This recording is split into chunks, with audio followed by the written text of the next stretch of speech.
Hey there, welcome to Be Unmessable with the podcast. This is Josselyne Herman-Saccio, your host, and today is my short turbo tip of the week.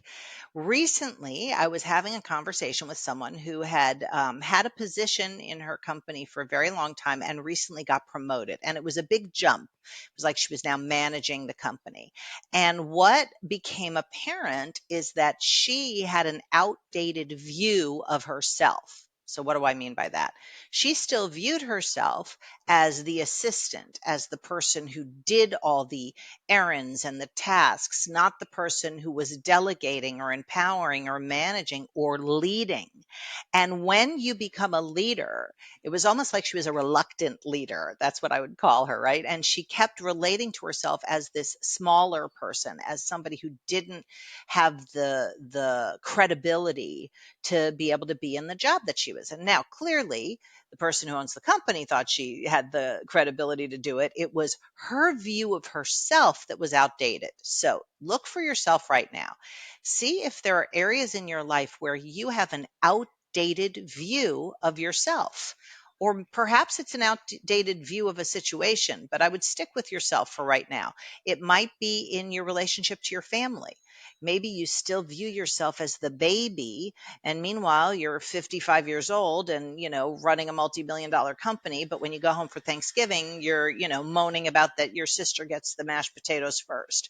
So maybe your view of yourself is outdated with your family. Maybe it's in your romantic relationships. Many people still have a very teenage view of themselves in romantic relationships, and that might be indicated by wondering, when should I text the person? It was a too quick after our date, and I don't want to seem pushy, and all those kind of junior conversations that go along with a teenage relationship.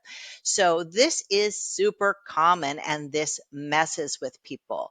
I would like to invite you to actually, I don't like to invite you, I'm inviting you to actually look through your life at the different areas of your life, whether it's your physical well-being, whether it's your marriage, whether it's your partnerships, your work relationships, your family relationships.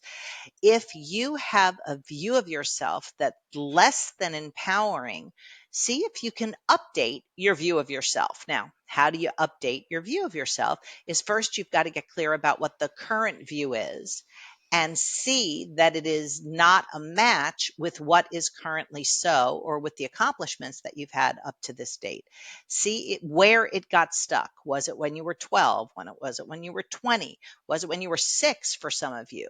Some of you developed a view of yourself and stuck yourself with it for your whole life. Like, I'm not a morning person. And then that just becomes the truth or something, although you've never actually tried to wake up early and do things in the morning. So I'm inviting you to start challenging what seems like a solid view of yourself and see if it's not just an outdated view that needs a little updating.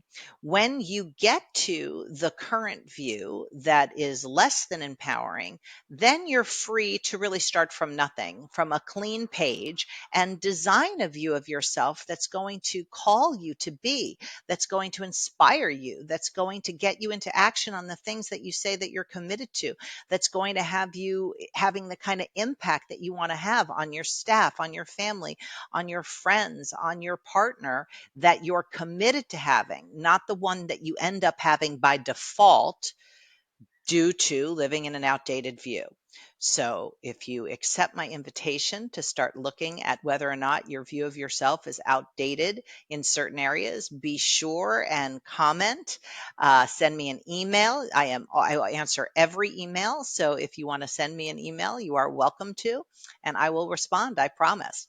And in the show notes, I'm giving you a gift, which is my free workbook on how to transcend imposter syndrome. Seems super, super relevant to this topic of having an outdated view of yourself. It has a process that I came up with called the formulation process, which will allow you a step-by-step process to invent a new view of yourself and start to exist for yourself as who you are not now, not who you were then. So I invite you to take advantage of that free imposter syndrome workbook and let me know what you discover. See you on the next episode of Be Unmessable with, the podcast.